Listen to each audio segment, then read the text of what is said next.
Hi all. So this is the second part of our video series on second house by Maharshi Parashara Astrology video series, and here in the second shloka Maharshi Parashara is trying to give stress on the same thing he explained in the first house, but he is trying to give more stress on this with some additional details, of course. So Parashara Maharshi is trying to tell in the second shloka that Dhanadhipo Gururyasya Dhanabhava Gato Bhavet Bhaumena Sahito Vayapi Dhanavansa Naro Bhavet.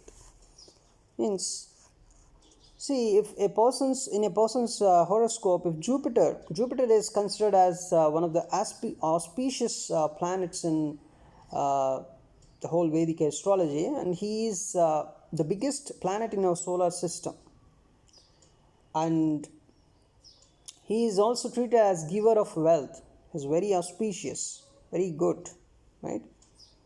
So if Jupiter is present in this particular house of wealth, that is second house, it's very good, he's telling, but there is an exception to it.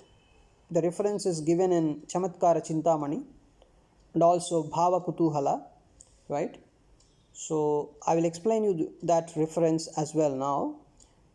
See, if Jupiter is present in the second house, is going to be very auspicious, but you should also consider, what if Jupiter is the lord of your 6th or 8th house or 12th house, bad house, right?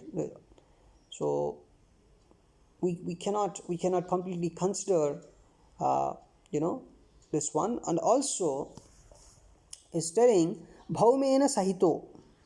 Bhaumena is Bhauma means the Mars, because Mars in Vedic astrology, Mars is treated as son of Earth. Mars was born from Sun. This is the thing explained in Vedic astrology, but maybe there would be some if some research goes on, or I'm not sure if research already done on this particular concept is while Big Bang, at the time of Big Bang, means when the universe was born, maybe Earth was a bigger than today's Earth, and maybe sometime some lakhs and crores of years back, Earth was also separated into two pieces, and one big piece, or one piece that we are calling as Earth, and another piece is Mars, right? So maybe because of the environmental conditions, some life forms are present on Earth, and we are not sure if there is any life form on Mars, right? But so Bhaumena is the meaning is this, means son of Earth is actually means Mars, right? So if this Jupiter is also together with Mars in second house, then also it's very good. It's very good, right? That's what Parashara Maharshi is trying to explain. But see, there's an exception given to this Jupiter placement in second house in Chamatkara Chintamani and Bhava Kutuhala. So what is that is about Jupiter. Kashtato dravya labdhihi sadano dhanam vishrameda yalato yapi. Means if Jupiter, the first rank planet, the excellent planet, the prosperous planet, right, the prosperity giving planet, if it is placed in the second house, there would be, of course, the native may gain lot of wealth with lot of difficulty, but ultimately he may lose if so Chamatkara Chintamani is saying, if second house is occupied by Jupiter, then the native may get a lot of wealth, but ultimately he may lose. That is the expression given by Chamatkara Chintamani. And what about Bhava Kutuhala? So in Bhava Kutuhala, the same thing is explained, but they gave more, exception to this. It's see, if Jupiter is present in second house, it is not inauspicious in all the cases, but only one case it is inauspicious. Because see, because Jupiter is considered as Swasthana Hanta. Swasthana Hanta means the destroyer of his own house. Or Sthana Hani Karo Jivaha. Right? So that is the effect of Jupiter. This is the views expressed by Bhava Kutuhala. Means if Jupiter is placed in Sagittarius or Pisces as its second house, then only this effect, means this bad effect, would be seen. What is a bad effect? The bad effect explained by Chamatkara Chintamani, means whenever Jupiter is present in second house, it is inauspicious, even though the native may gain lot of wealth, but ultimately he may lose all the wealth. That is the expression given by Chamatkara Chintamani. But in Bhava Kutuhala, it is explained in some more details, that some more details, or they may want to express their own view that it does not happen all the cases. Means if Jupiter is present in second house, it doesn't mean the native may gain wealth, and ultimately he may lose. It's not the case. Only if and only if, see, if this kind of bad effect happens, if and only if Jupiter is present in Sagittarius or Pisces as its second house, because Jupiter is treated as Swasthana Hanta, means the destroyer of own house. Right? So what is the own house of Jupiter? Sagittarius, Pisces. So if Jupiter is placed in Sagittarius, and Sagittarius is happen to be second house in your horoscope, then it is bad. You may gain wealth, but ultimately you may lose. And what about Pisces? Pisces is also one of the own houses of Jupiter. Jupiter has two own houses in Vedic astrology. One is Sagittarius, another one is Pisces. So if Jupiter is present in Pisces, and Pisces happen to be your second house, that means your Aquarius ascendant, right? And if Jupiter is present in your Pisces, right, then also you may gain wealth, but ultimately you may lose. This is the expression given by Bhava Kutuhala, right? But Maharshi Parashara did not give this expression at all. He just said if Jupiter is present in second house, then it is going to be very good for you. That is the expression given by Maharshi Parashara. Maybe later times, as Chamatkara Chintamani came into the picture, and they expressed their views, and later times Bhava Kutuhala came into the picture and they expressed their views. This was a research going on, right? See, India once upon a time, the ancient India was full of research. Used to do lot of research. Even in temples, you see, in some of the temples, you may find they express their views. Especially the sculptures, the sculptures express their views by actually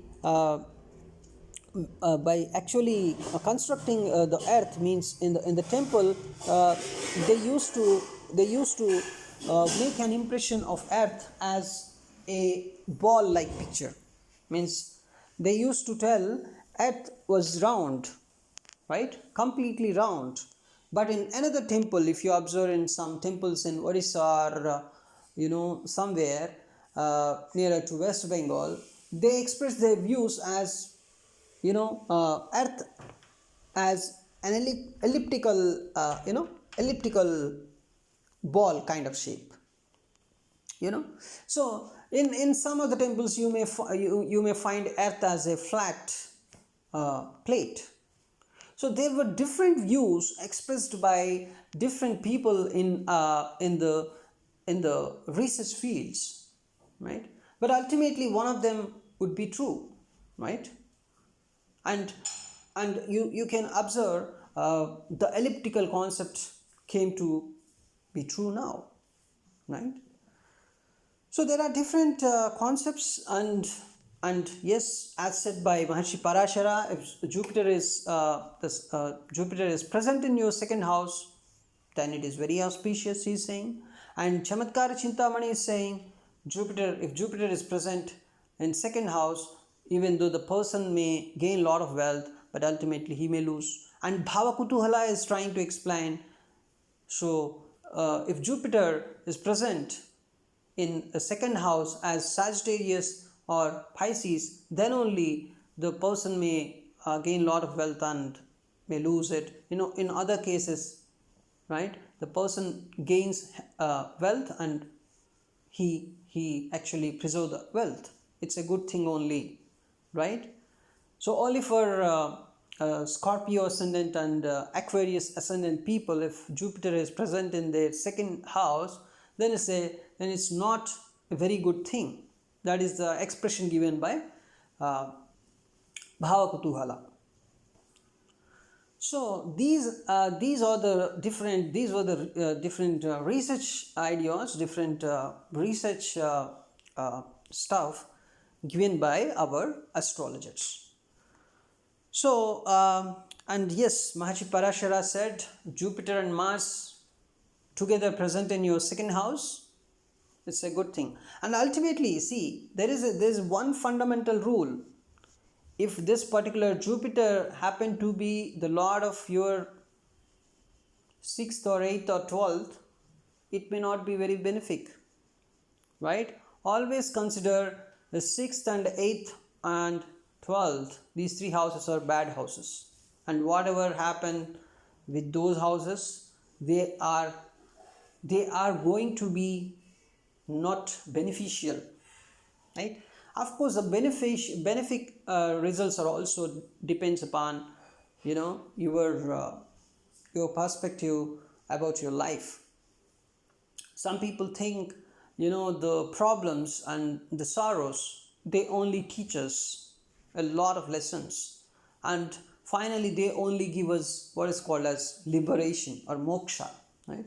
If you are that kind of person, yes, so that also would be written in your horoscope. If Ketu is present in your 12th house, you would be people say, if Ketu is present in your 12th house, your birth chart, and this is going to be your the lost life, right?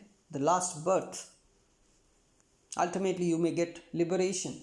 So you may get a lot of problems and sorrows that may teach you that nothing is permanent, and finally you may feel very comfortable with all the detachments, right? Detachment with your wealth, detachment with your bondings like wife, son, sister, mother, or whatever bondings you have. You may want detachment from all the bondings, you may want detachment from all the wealth, you may want liberation ultimately, right? So these are the different findings. Thank you. We'll meet in our next video.